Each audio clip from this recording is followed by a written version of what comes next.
One of the best ways to optimize your splits training is to incorporate timed rest periods. So actually get a timer out and make sure that you're resting 3 to 4 minutes between splits.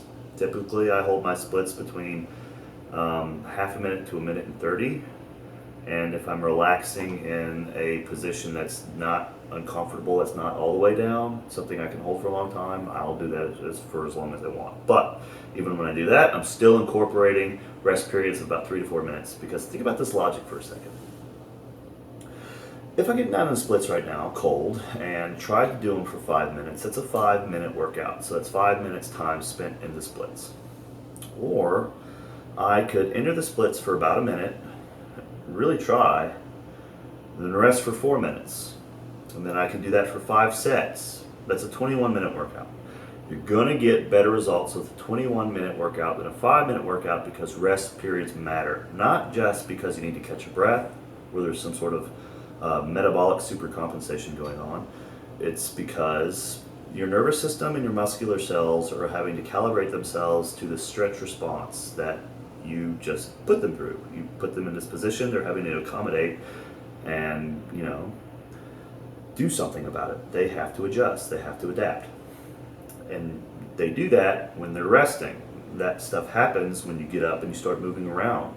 You get a cup of coffee, when you check your email, when you answer the phone, when you get some water, and then you come back to it. So when you're training your splits, make sure you incorporate rest periods. Another thing I do is I like to train one split variation at a time to completion before I do another one. So I don't train left side, right side, left side, right side. I train left side, and when I'm done with it, I go to the right side.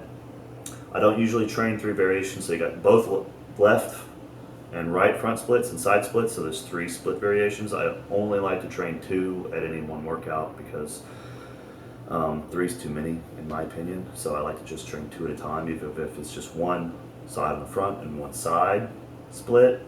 I don't like to, so not 3, just 2, one to completion before the other, with rest periods. So this time lapse you're seeing is what I just did. And so usually when I train the splits, I do like to incorporate other exercises, but they're more like security blankets. They're more like emotional comforts to me, to incorporate the other stretches to get me ready for the splits. Really, I'd be okay if I did it just like I did now, and I was, just start the splits cold like I did. First set sucks. It's like, what the hell, Then you rest, and then magic happens. The second set's a lot better, and then it continues to get better and better. But you have to incorporate those rest sets. And also during this workout, something that happened was my right front split's not as good as my left front split, because I don't train it as much. I'm always performing, doing weird feats of flexibility, and I prefer my left side. It's just like, a gymnast isn't going to go perform in the Olympics and twist towards the opposite side. No, he trains one side, because he's in competition. So my left front split's a lot better than my right, because that's my preferred side for performances. So when I was doing my right front split, my rear foot kept cramping. It was terrible. It was so bad that on my first set, I didn't even think I was going to be able to go into the full right front split, or as far as I knew I could go based on, how it felt during the stretch. But then the magic of rest periods kicked in. The rest period does more than just help your body recover, it helps your mind recover. So I was able to use that time to walk around and just be like, it's okay, I'm gonna be okay. I'm just going to relax and enter this, be gentle. It will get better. My body is just freaking out, it's okay. I just need to take the time to let it prepare itself and just take it one moment at a time, one set at a time, rest. And that's exactly what happened. So on the 4th and 5th set of this split workout, I was able to go down as far as I could on my right side without that cramping, shortchanging the distance I knew I could stretch it. So that's some pretty really powerful advice you need to take.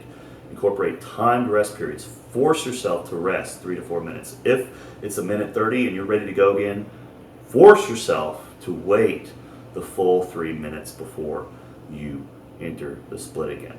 Okay? And if you're going to train it like me, one side at a time, there's lots of tips like this in my ebook. And if this stuff is nothing new to you, I promise you there's something in that ebook that is new to you. So I really worked hard on it. There's a lot of awesome stuff in it. All right? Buy it and continue watching these videos because you're going to get a lot of awesome flexibility advice and you're going to get your splits if you take all this stuff into account.